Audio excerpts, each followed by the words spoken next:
Kentucky state legislators have put forth an attack on diversity, equity, and inclusion across the Commonwealth's public university campuses.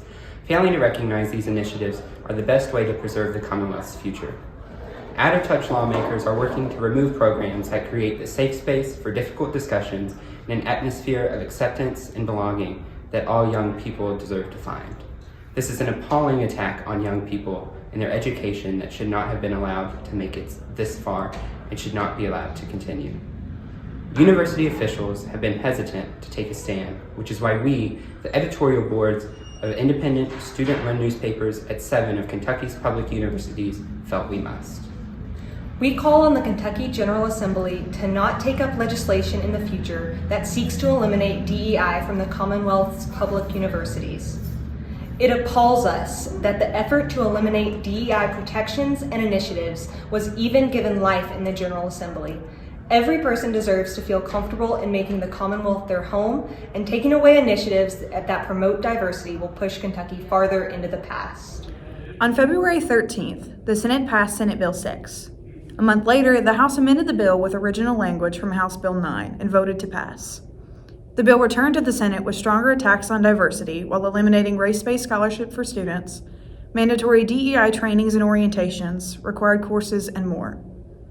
In January, Senate Bill 6 sponsor Senator Mike Wilson said the bill would outlaw the teaching of, quote, discriminatory concepts, like the belief that some individuals are, quote, inherently superior to others within the classroom and across faculty initiatives.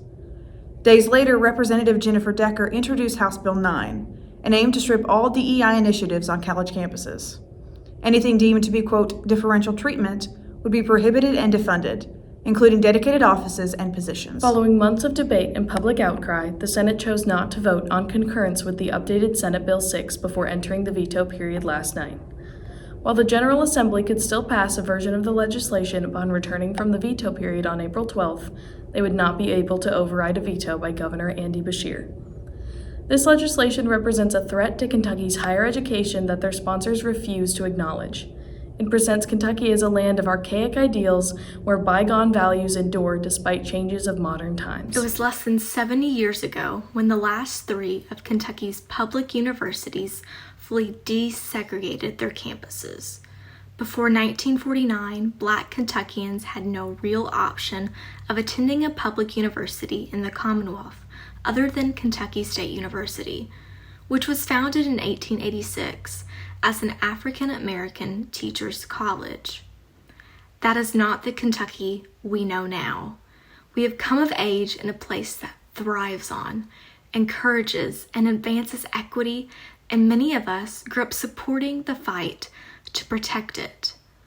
Watching our Commonwealth's progress toward equality be systematically dismantled is unimaginable, especially for today's standards.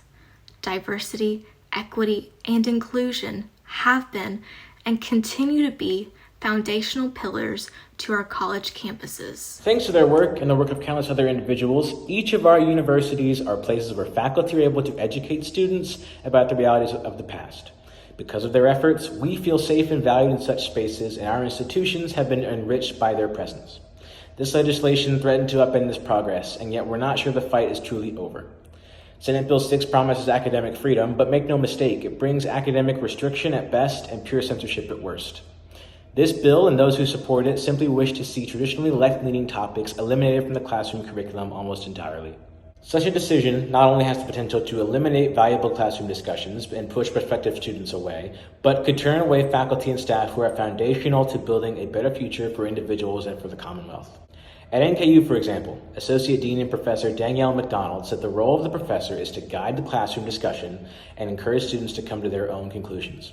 Introducing new perspectives and creating an environment of inclusivity is already the mission of professors, McDonald said. It's not presenting a topic as an absolute truth. At WKU, members of faculty have not only stated in response to the legislation that there are many who have begun to look for employment elsewhere, but that they cannot in good conscience look a high schooler in the eye and encourage them to attend a public university in the state. If Kentucky is to be the future, our lawmakers should draw in the leaders of the future, not scare them away. Universities are where key learning and foundational work happens, and Kentucky universities must be that place for Kentucky leaders. It takes more than just our voices to fight against such an injustice, however.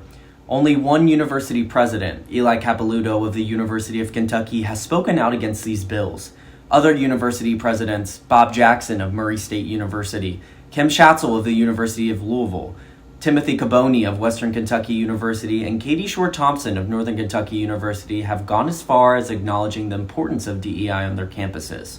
Presidents Jay Morgan of Morehead State University, Kofi C. Akapo of Kentucky State University, and David T. McFadden at Eastern Kentucky University have yet to release a statement on the legislation or DEI. The statements of support for DEI are not nothing, but they are not enough in the light of the threat DEI initiatives are facing. So many people in each of these campus communities have spoken out against the bill, leaving many wanting more. Many of our institutions' missions or strategic plans support diversity, equity, and inclusion. There is value in these initiatives. It shows that they understand their necessity and that they support providing a helping hand to groups that need it. A response from our university presidents is not an unreasonable request. The Commonwealth's universities should have stood in solidarity against these bills. Standing in solidarity reduces the likelihood of repercussions against individual universities while showing Kentuckians that their voices are being heard by those in power. Instead, it is left to students to pick up the torch and continue fighting where those above us fail. University administration is not taking a stand, so we are. Protecting diversity in Kentucky creates spaces for students to feel safe, seen, and heard.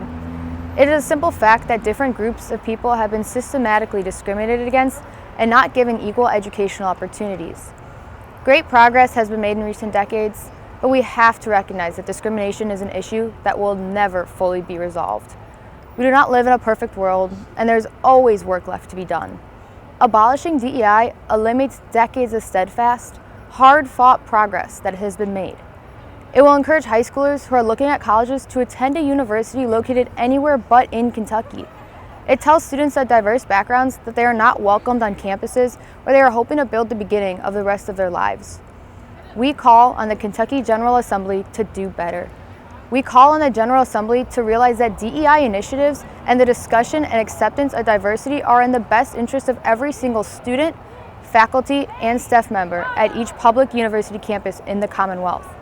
Despite what certain lawmakers in Kentucky and around the nation might think, diversity is not going away. The world is moving forward, and Kentucky cannot be left behind.